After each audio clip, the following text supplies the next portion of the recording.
Estamos de regreso, muchas gracias por informarse con nosotros en 7.3 Noticias. A raíz de estos casos de feminicidio, este hombre que mató a su mujer, a sus hijos en Chiclayo, otro hombre en Tarapoto que quemó a su mujer, nos preguntamos qué está sucediendo con la salud mental en nuestro país, y para eso vamos a presentar a nuestro invitado, el doctor Martín Nizama. Él es médico psiquiatra del Instituto Nacional de Salud Mental, Noguchi, para que nos explique un poco, ¿no?, de qué va la salud mental, tanto de las mujeres que son agredidas, pero también, claro está, del agresor. Buenas tardes, bienvenido a 7.3. Buenas tardes, señorita. Muchas gracias por la invitación.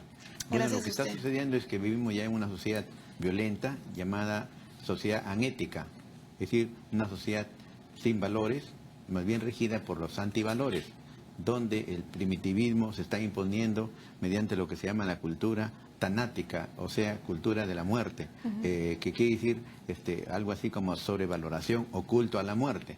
Entonces, esto viene de que actualmente en la sociedad postmoderna se ha eliminado la familia de la casa y prácticamente se ha entronizado al individuo. Entonces la sociedad ya no está centrada en la familia, que era la fuente del amor, la fuente de la educación y también del desarrollo humano. Entonces ahí viene que ahora prevalecen los antivalores y la violencia. Esta violencia que vemos cada día, ¿no?, en las noticias, en los diarios, justamente para poder entender, pero de una manera que los televidentes puedan comprender si es que padecen o están siendo víctimas de repente de violencia. En el caso de la mujer es importante también destacar, romper este círculo vicioso de la dependencia, y en todo caso, usted como doctor, ¿en qué momentos una mujer cuáles son los signos de alerta para saber que evidentemente el trato que nos da nuestra pareja no es el trato adecuado, ¿no?, que estamos siendo víctimas de agresiones? Bueno, cuando en este caso en la pareja masculina prevalece lo que se llama el machismo salvaje, es decir,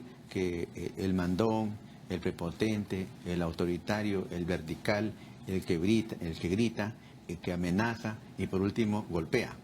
Entonces esa situación debe ser controlada. O bien la persona se hace respetar, o bien se separa, o bien denuncia. Pero no debe haber miedo y menos encubrimiento y silencio, porque eso más bien refuerza la conducta del agresor, porque el agresor actúa así por sus impulsos agresivos, por sus instintos, porque no ha tenido una madurez de su cerebro, o su cerebro está malogrado por alguna enfermedad mental o por drogadicción. Pero el cerebro no regula los impulsos primitivos que vienen del cerebro primitivo, el cerebro reptil, que es la sede de los impulsos, los instintos y los deseos. Cuando ese primitivismo aparece de manera violenta, se configura el síndrome bestia, es decir, que la persona ya no reconoce a la otra como ser humano, sino se como nubla, ¿no? Porque para hacer ese tipo de matanzas, feminicidios, atrocidades, ¿no? Claro, que más vive una persona, ¿no? Y ya pues es el síndrome bestia. Ese es el síndrome que está apareciendo en esta cultura tanática de violencia. El síndrome bestia, que quiere decir liberación de todos los impulsos en contra de una persona, sobre todo las personas débiles, que son las mujeres o los niños, son las víctimas de estas. A eso específicamente quería llegar. Usted ha dicho que, claro, se vive una suerte, bueno, se vive un machismo, ¿no? Un machismo en nuestra sociedad, en nuestros hogares, y de alguna manera esto es lo que alimenta también a las futuras generaciones. Es decir, cuando hablamos de agresor, de lo ahora, tenemos que referirnos al agresor y con los signos de violencia con las que creció esa persona, ¿no? Sí. En los niños. ¿Cómo poder cortar esa agresión en los niños, ¿no? ¿Cómo darnos cuenta que estamos llevando por un camino que puede desencadenar el agresor del futuro? ¿Cómo trabajar con la niñez en todo caso? Con la niñez lo que hay que trabajar en primer lugar es con el amor. Es decir, el niño tiene su primer derecho humano es ser amado, ser respetado, ¿no? Y ser valorado como persona, no como una mascota. Porque ahora muchas personas, o muchos padres, entre comillas, que son progenitores, ya no consideran a los niños como seres humanos, sino como una mascota, ¿no? Y por eso es que se configura actualmente 4 tipos de procreadores de vida: el semental, el progenitor, el proveedor y el padre. El semental engendra y desaparece. El progenitor engendra, cría, pero no educa. No, el proveedor solamente provee, o sea, compra. Y el padre, que ya no existe, educaba, era un paradigma y permanecía en casa o estaba en la casa. Ahora los padres desaparecen, el niño es huérfano de padres vivos y lo endosan a los electrónicos. Entonces ahí hay una cultura de violencia y no hay amor. Y si no hay amor, no hay educación. Y si no hay educación, no hay valores. Entonces tenemos seres pues, primitivos que muchas veces desatan estos crímenes que se llama la canibalización. Con respecto a la sociedad, ¿no? La sociedad de alguna manera tenemos responsabilidad también y podemos darnos cuenta de estos signos de violencia que se pueden originar en ciertas familias. De repente tenemos una vecina, una amiga que puede estar siendo objeto de estos insultos, objetos de agresiones físicas, psicológicas.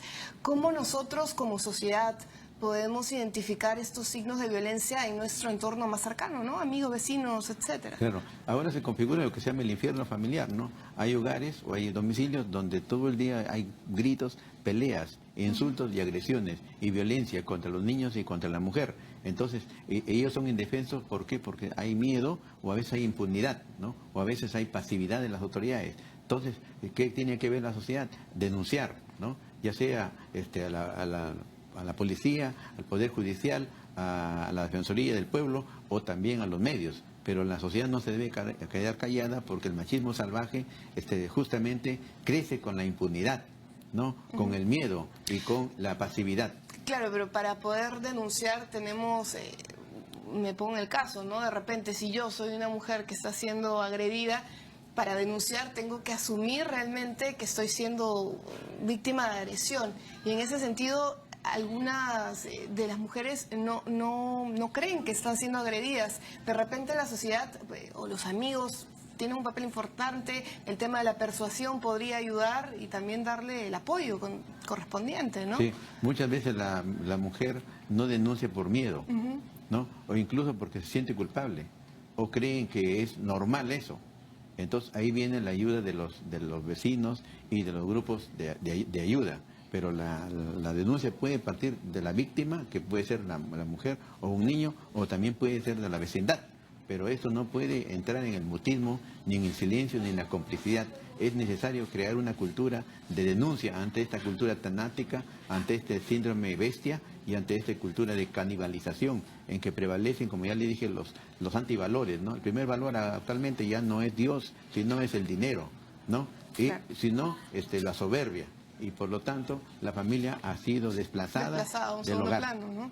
Usted desde su trabajo, desde cuando llegan estas mujeres, niños o también hombres, ¿no? Que también son agresores y de repente quieren revertir esta condición que tienen, ¿cuáles son los signos específicos? Es decir, para las personas que nos están viendo y que puedan entender si es que están siendo y tienen este patrón, este perfil, ¿no? De repente baja autoestima, agresión desde niños, ¿cómo poder autoidentificarse como objeto de violencia? Bueno, cuando hay muchos castigos en el hogar, de parte del padre o de parte de la madre o de parte de los adultos hacia el niño, ¿no? Con el criterio de ponerle reglas, se abusa de ellos, se les castiga, ya sea en forma física o moral, ¿no? Entonces, cuando el niño es agredido, golpeado por su mamá o su papá o por los adultos, ese niño genera un resentimiento, genera una conducta también agresiva en su colegio, y ahí viene el bullying, ¿no? O también el bajo rendimiento escolar y la baja autoestima. Entonces, ahí es donde en el colegio también los educadores y los psicólogos deben detectar estos casos problemas e informarlos a la familia y también a las autoridades educativas y también a la policía para que hayan intervenciones, porque como usted decía, muchas veces estas víctimas están indefensas, no pueden siquiera protestar porque más bien viene más represión, más violencia. Y tienen dependencia emocional también, sí, ¿no? son muy que dependientes, sobre todo la pareja, muchas veces la mujer tiene dependencia psicológica del marido y se humilla, tiene una pasividad y pánico y miedo de la venganza de parte del macho salvaje. Finalmente, doctor, ¿cuál es la estrategia o la mejor manera para poder cortar con este círculo de violencia en la familia? Si hay familias que padecen violencia por parte de la mamá, por parte del padre, los niños que se salen de control, ¿qué es lo que se tiene que hacer? Bueno, de parte del Estado, generar una fuerte corriente de creación de valores, ¿no? De parte del colegio, educar a los niños y reposicionar a la familia en el hogar, porque ahora ya no hay hogar. Ahora, antiguamente había el nido familiar, que era el calor familiar, era el lugar más seguro del ser humano, era el nido familiar. Ahora ya no hay nido familiar, ahora hay TCC, o sea, telo, comedero, cabina. Y los niños llegan a la casa y están solos. Y la comunicación, ¿no? Y ya no hay comunicación, entonces la familia ha sido desplazada y hay que reposicionar a la familia para que la familia brinde amor, porque la única forma de evitar más crímenes, más bestias y más salvajismo y más machismo es educar, pero se educa con el amor, no con la violencia. Bueno, muchísimas gracias por toda esta información y poder entender también la raíz, ¿no?, de la violencia que se genera en los adultos, ¿no?, y que nace a partir de niños que viven en hogares donde no hay comunicación.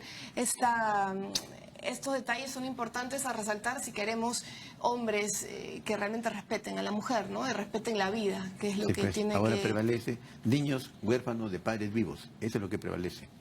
Bueno, muchísimas gracias por esta entrevista. Nos encontramos con el doctor Martín Nizana, él es médico psiquiatra del Instituto Nacional de Salud Mental NUCHI, dándonos luces sobre cómo identificar familias que están padecen violencia y también cómo podemos actuar nosotros como sociedad. Nosotros nos vamos a un corte, ya regresamos con más información.